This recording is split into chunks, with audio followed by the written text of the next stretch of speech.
Baik, sampai bertemu lagi di pelajaran sejarah peminatan. Nah, di materi sebelumnya kita sudah mengenal apa itu masa bercocok tanam atau budaya Neolitik ya.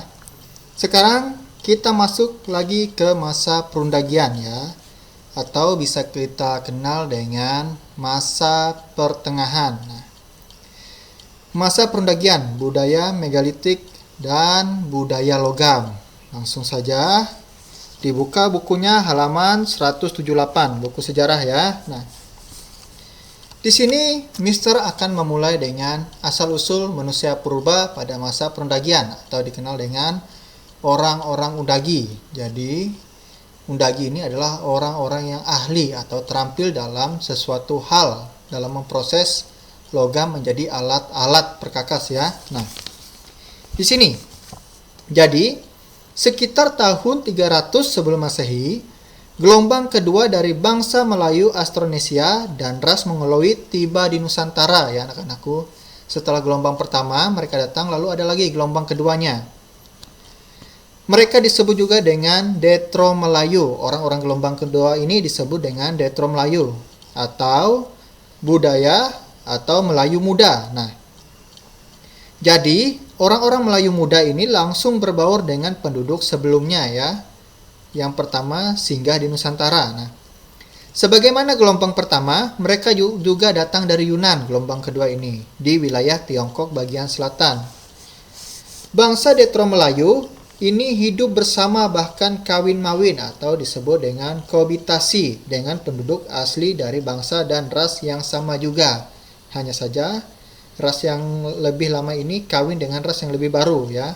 Nah, kemudian pada masa bercocok tanam yang bisa disebut dengan bangsa Proto-Melayu ya. Jadi selain beraktivitas, mereka juga memiliki kepercayaan juga anak-anakku. Nah, di sini mereka sudah mengenal istilah kepercayaan kepada arwah nenek moyang. Nah, jadi terhadap perjalanan hidup manusia serta upacara-upacara religius yang menyertai semakin berkembangnya pada masa perundagian. Jadi, pada masa perundagian ini, arwah atau orang-orang kerabat mereka yang sudah meninggal ya, itu tidak langsung meninggal anak-anakku, melainkan ada kehidupan kedua setelah meninggal. Nah, di sini orang-orang ini atau orang-orang zaman megalitik ini percaya bahwa setelah kematian masih ada kehidupan, yaitu kehidupan roh. Nah, di sini mereka masih mempercayai arwah nenek moyang ya, di mana arwah nenek moyang ini mereka sembah ya, atau mereka istilahnya mendoakannya ya, dengan cara memberikan sesajen. Hal ini juga terus berlanjut ya, sampai ke tradisi dan budaya kita, di mana bila terjadi bencana alam atau sebagainya, orang-orang atau tokoh adat, terutama sesepuhnya ya, selalu memberikan sesajen di hutan, sesajen di gunung, bukit-bukit yang besar. Kemudian kalau terjadi letusan gunung berapi, pasti ada ahli atau juru kuncinya disebut ya. Mereka akan melakukan sebuah ritual agar gunung berapi itu tidak meletus dan seterusnya. Nah, hal ini akan terus berlangsung karena ini sudah menjadi kebudayaan kita. Oke? Di sini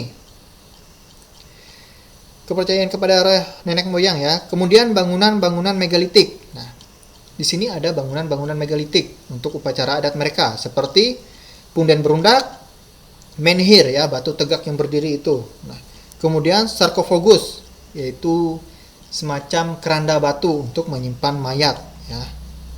Kemudian dolmen dan kuburan batu. Nah, jadi semakin berkembang pada masa ini, kepercayaan ini sebelumnya telah dipraktikkan pada masa bercocok tanam sebelumnya, tetapi dalam lingkup yang lebih terbatas. Nah, kalau di sini sudah lebih baik lagi dalam perencanaan adatnya.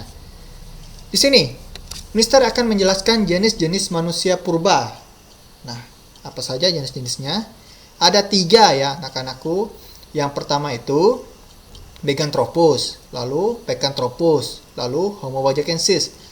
Lalu ketiga ini dijabarkan lagi sesuai daerah yang ditemukan. Contohnya seperti ini ya, orang Kalimantan ya, dengan orang Kalimantan Selatan dan Kalimantan Tengah. Mereka bersaudara, hanya saja beda kebudayaan dan beda cara berbahasanya seperti itu. Makanya di sini ada Meganthropus paleojavanicus, nah Meganthropus mojokensis itu berbeda ya, berbeda tempat ditemukannya, makanya namanya Paleojavanicus dan Mojokertis.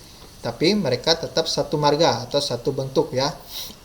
Lalu Picanthropus, ada Picanthropus erectus, Picanthropus hiolensis. Nah, kemudian Homo. Homo ini sudah hampir menyerupai manusia modern ya, yaitu Homo wajakensis, Homo florensis, Homo silensis, dan Homo sapiens. Oke. Dari hasil temuan dan analisis terhadap kerangka, benda-benda bakal kubur, serta hasil-hasil budaya yang khas pada masa ini, manusia purba masa Perundagian diketahui pernah hidup di Anyer Lor atau Jawa Barat, kemudian Pager di Jawa Timur, kemudian Gilimanuk di daerah Bali, dan Malelo di Sumba, Sumatera, Sumba ya. Oke. Sekarang bisa lanjut. Nah, bagaimana kehidupan sosial dan ekonomi masyarakat pada masa Perundagian? Oke.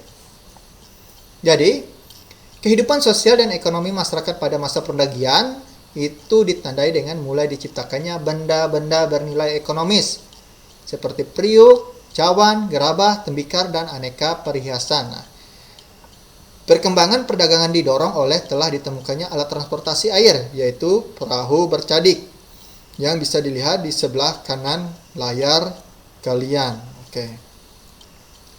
Nah, bisa lanjut ya, corak kehidupannya.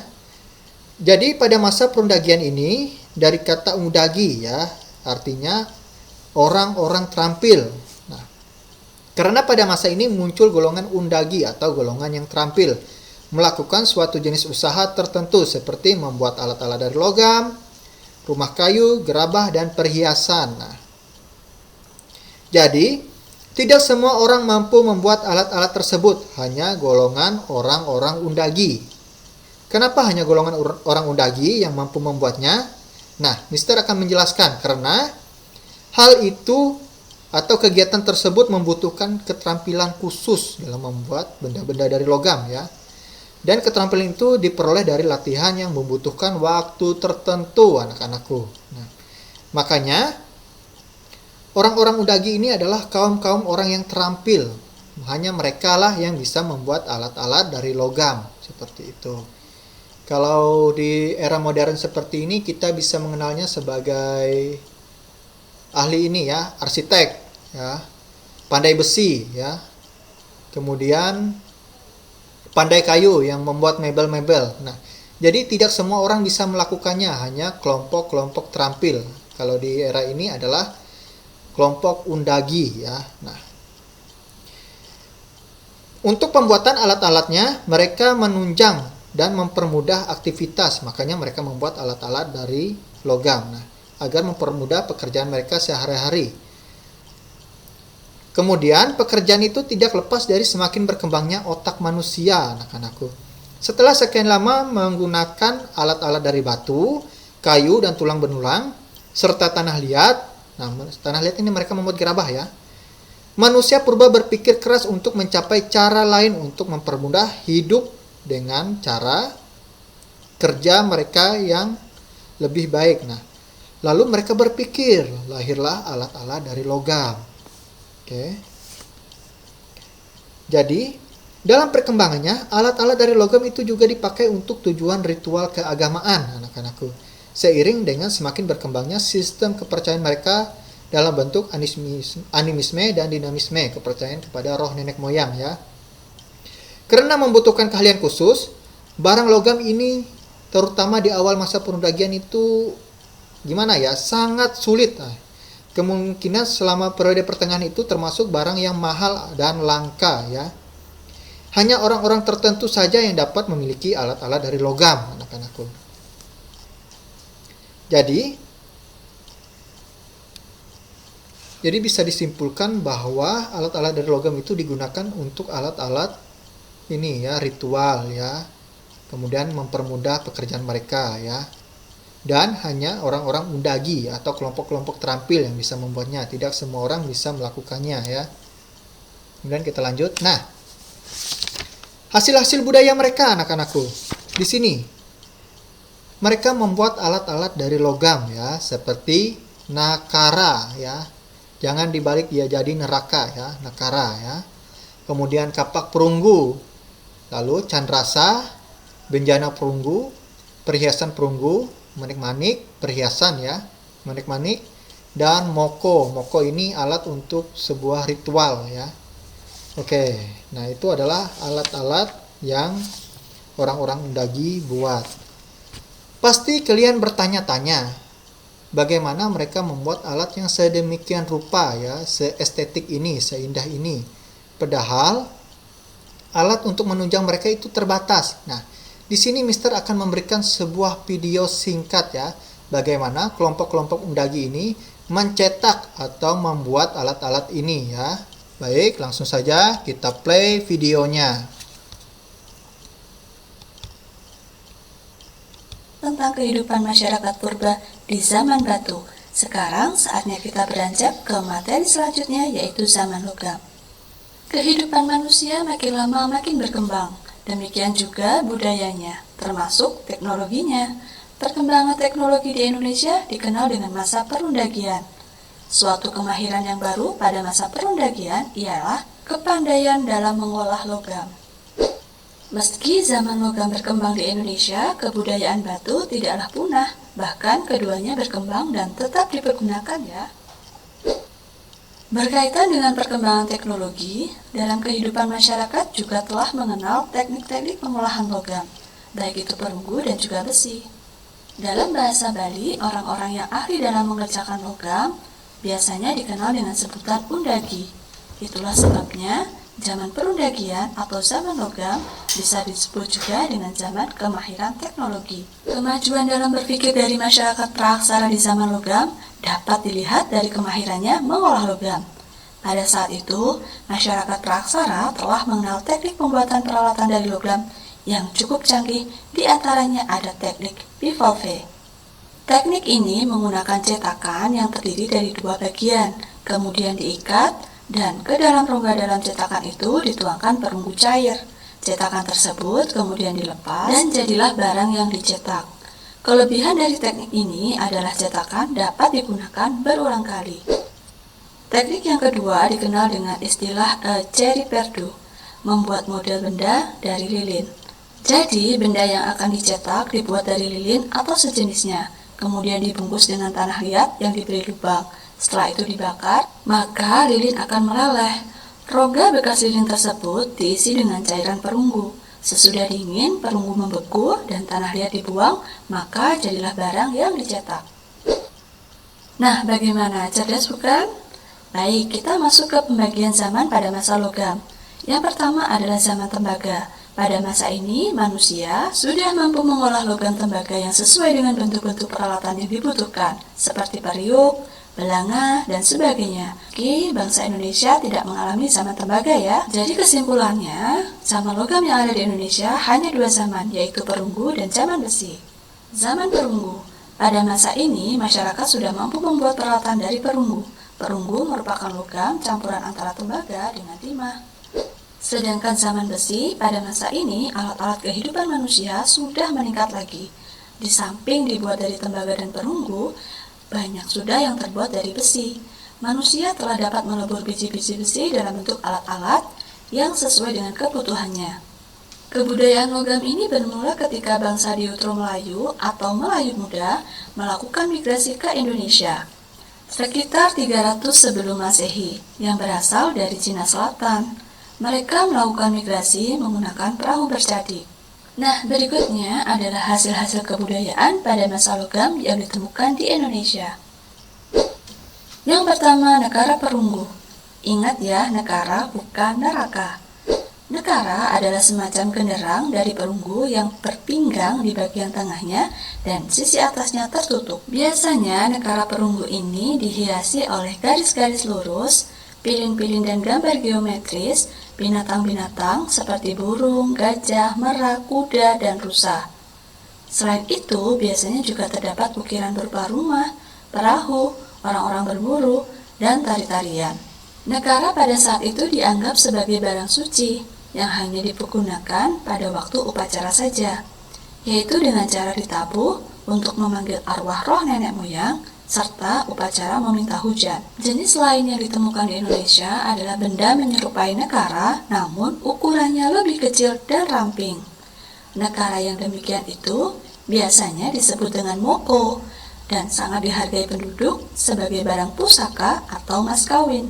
Nekara perunggu banyak ditemukan di Sumatera, Jawa, Bali, Pulau Sangiang dekat Sumbawa, Roti, Leti, Selayar, dan Kepulauan Kei. Yang kedua ada kapak corong. Kapak corong bentuknya bagian tajamnya seperti kapak batu, hanya bagian tangkainya berbentuk corong. Maka kapak ini disebut juga dengan kapak corong atau kapak sepatu. Kapak corong ini memiliki banyak sekali bentuk. Ada yang kecil, ada yang besar, ada juga yang disertai dengan hiasan. Kalau fungsinya biasanya digunakan sebagai tanda kebesaran dan alat upacara keagamaan.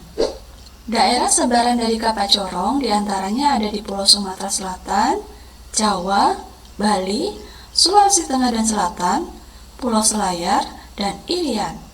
Next, arca perunggu. Arca perunggu yang ditemukan berupa arca yang menggambarkan orang yang sedang menari, berdiri, naik kuda, dan ada yang sedang memegang panah. Biasanya arca yang ditemukan bentuknya kecil-kecil, yaitu berukuran 5 hingga 15 cm. Arca tersebut banyak ditemukan di daerah Bangkinang, Riau, Lumajang, Bogor, dan juga Palembang. Oke, selain peninggalan yang sudah Ibu sebutkan di atas, masih banyak lagi peninggalan pada masa logam. Di antaranya ada bejana dan perhiasan dari perunggu. Oh ya, zaman logam juga menghasilkan barang-barang dari besi, meskipun jumlahnya tidak banyak. Jenis-jenis barang besi yang dibuat pada masa logam, di antaranya ada kapak, sabit, pisau, tembilang, pedang, cangkul, dan tongkat. Nah, demikianlah video. Nah, itu adalah video yang Mister berikan. Nah, bagaimana proses pembuatan alat-alat dari besi tadi ya. Oke. Hari ini pelajaran sejarah Mister akhiri ya. Mister juga berterima kasih partisipasi kalian karena sudah mengikuti video yang Mister berikan ya dari awal hingga akhir. Nah, sekarang Mister akan mengakhiri video pembelajaran hari ini. Baiklah, video Mister sudahi. Untuk pertemuan berikutnya kita masuk lagi ya. Nah, sampai jumpa di pertemuan berikutnya.